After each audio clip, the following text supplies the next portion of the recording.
Fisilia tulava le tulanga leo tatou officer o pulisili ia o la ofia fo yo le minister I le bisasi.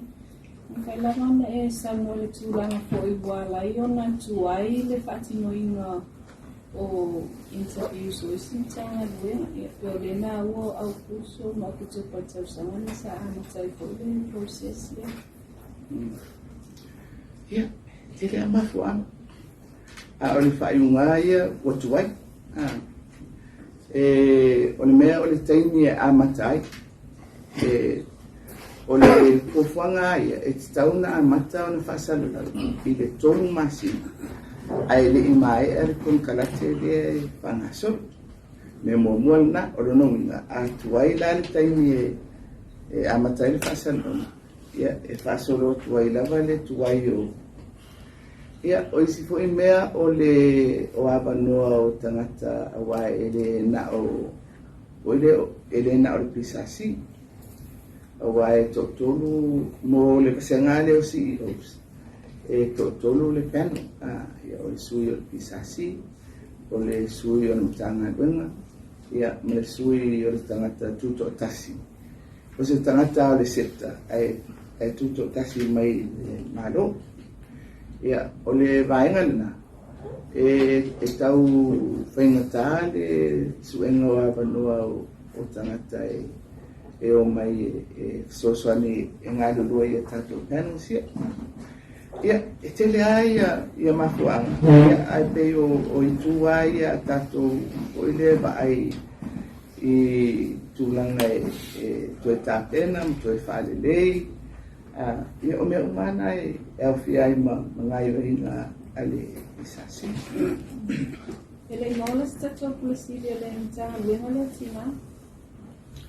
I o le ua maia, ia ale taimi nei o le manatu, o le toi tite ate a mai le minsta mai le whanu foisea. Ana ia sa o le minsta I e whea ngai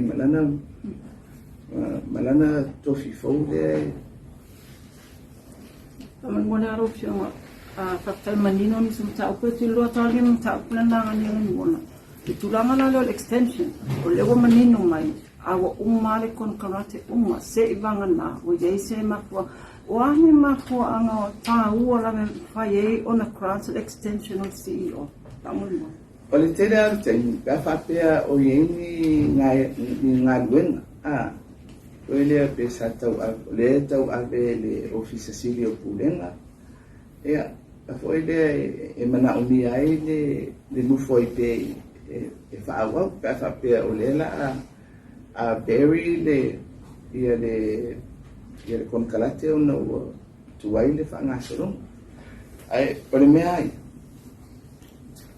fo ile e fai o le mana o mia lava ia ngā yo ia mea I taimi tauna ngā yo ia ai e fo ia fianga o me tau tupe awa o le memo ana tu ua I le piliota o kon kalate bo ia le tupe te tonu I le taimi le ia nara atu lore kon kalate fo o le mea la lea la tupu fo I le o le lava la whaawau atua ia le tupe sa whaanganga o ile monisi nia ile variation le ufai so impacts o ile budget sa antanga wena ai o mera ba tupu la lo nei ai mfaiauna ona toi fali Into langa le tatou pui la o fionga o le ma o pesa e se fale sono le pusa ai salentanga luenga le sufo maloloi. Ele ia fia I tatou pui. Ia po le mafuanga po ina o le ai no tatou te le o si fale fatino. o le sa o le fai le matou kapeneta mai o le au mai ele li potia sufo maloloi na tu sama ma le matuia o le o tuia e ia tui sfulu wafi na mai ia Australia pe al vai asole na sa vai vale le na mawai tato sui na lave ko o le vai asa fo'i na tau nu mai ai le supply le e sefulu afe. I la tau mau atu la ele se whaatari atu ia le ripoti al mtanga e peo se vaenga o tui ia na mai a Australia le Lau whenga whakon mole o le mau a te tōtolo CEO si au tōtasi leo whaamutaran komparate ma te uri o le hōkuna. A le te mantu a tu whaarongrongo te po i le sui palimia ka apea le au fia i malana CEO po. CEO le custom. Ia, o le ai, po i au mai le pepa ale ngai le sui palimia. E tutusa le ala le kon kalate le na malesto lua le na e momo. Nau fionga i le olo i tala mai atu nu mamau. I olo i e whitaua i ngā Ukraine ma Lucia. Ia isau noanga le tatu taitai. Pe i se awhianga i ngā Samoa ko e koin tatu tangata nuo i olo a i e ko i pop so tai ko e. O tele o i loa pe o intera te Samoa. Ai o le wharawarawe le tupui o le Ukraine. E ia whianga o i le molaulangi atoa.